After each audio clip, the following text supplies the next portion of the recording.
जय श्री गणेशाय नमः। वक्रतुंड महाकाय सूर्यकोटि संप्रभ निर्विघ्नं कुरु मे देव सर्वकार्येषु सर्वदा। आज हम सभी मिलकर श्रद्धा और भक्ति भाव से एकदंत संकष्टी चतुर्थी व्रत कथा का श्रवण करने जा रहे हैं। हे विघ्नहर्ता, हे मंगलकर्ता, प्रथम पूज्य भगवान गणेश जी, आपकी कृपा से हमारे जीवन के सभी संकट दूर हों, घर में सुख शांति और समृद्धि बनी रहे। जो भी भक्त इस कथा को सच्चे मन से सुनता है, उसके जीवन के दुख, कष्ट और बाधाएं समाप्त हो जाती हैं। प्राचीन समय की बात है। एक नगर में एक अत्यंत गरीब ब्राह्मण रहता था। वह बहुत धार्मिक और भगवान गणेश का परम भक्त था, लेकिन उसकी आर्थिक स्थिति बहुत खराब थी। उसके पास न तो खाने को पर्याप्त अन्न था, न ही पहनने को अच्छे वस्त्र। फिर भी वह हर दिन पूरी श्रद्धा भाव से भगवान गणेश जी की पूजा करता था। उसकी पत्नी भी बहुत सहनशील और पतिव्रता थी। वह भी अपने पति के साथ भगवान की भक्ति में लीन रहती थी। एक दिन ब्राह्मण ने अपनी पत्नी से कहा, हम इतनी गरीबी में भी भगवान की पूजा करते हैं, लेकिन हमारी स्थिति में कोई सुधार नहीं हो रहा। पत्नी ने उत्तर दिया, भगवान हमारी परीक्षा ले रहे हैं, हमें विश्वास बनाए रखना चाहिए। इस बीच एक दिन एक साधु उनके घर आए। ब्राह्मण ने अपनी गरीबी के बावजूद उनका आदर किया। साधु ने प्रसन्न होकर कहा, मैं तुम्हें एक ऐसा व्रत बताता हूँ जिससे तुम्हारे सभी दुख दूर हो जाएंगे।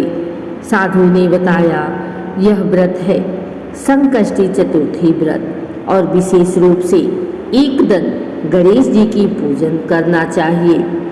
उन्होंने कहा, इस व्रत को करने से सभी संकट दूर होते हैं, धन की प्राप्ति होती है, मनोकामनाएं पूर्ण होती हैं।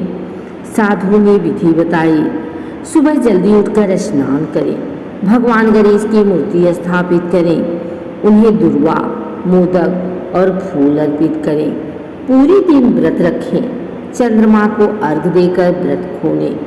ब्राह्मण और उसकी पत्नी ने यह व्रत शुरू कर दिया। कुछ ही समय बाद उनके जीवन में परिवर्तन आने लगा। उनके घर में धन आने लगा, सुख शांति बढ़ने लगी। एक दिन स्वयं भगवान गणेश जी प्रकट हुए और बोले, हे भक्त, तुम्हारी सच्ची भक्ति से मैं प्रसन्न हूँ। तुम्हारे सभी संकट अब समाप्त हो गए हैं।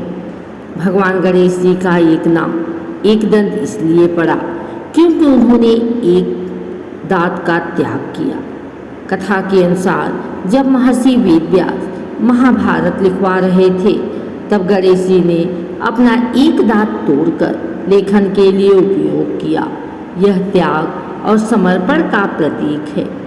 जो भी भक्त यह व्रत करता है, उसके जीवन के सभी दुख दूर होते हैं, धन, सुख और शांति की प्राप्ति होती है, परिवार में खुशहाली आती है।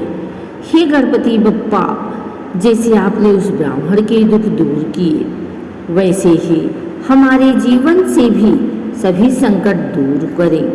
जो भी भक्त इस कथा को सुन रहा है, उसकी सभी मनोकामनाएं पूर्ण हों।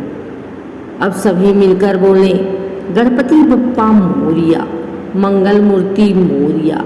यदि आपको यह कथा पसंद आई हो तो इसे अपने परिवार और दोस्तों के साथ जरूर शेयर करें। जय श्री गणेश।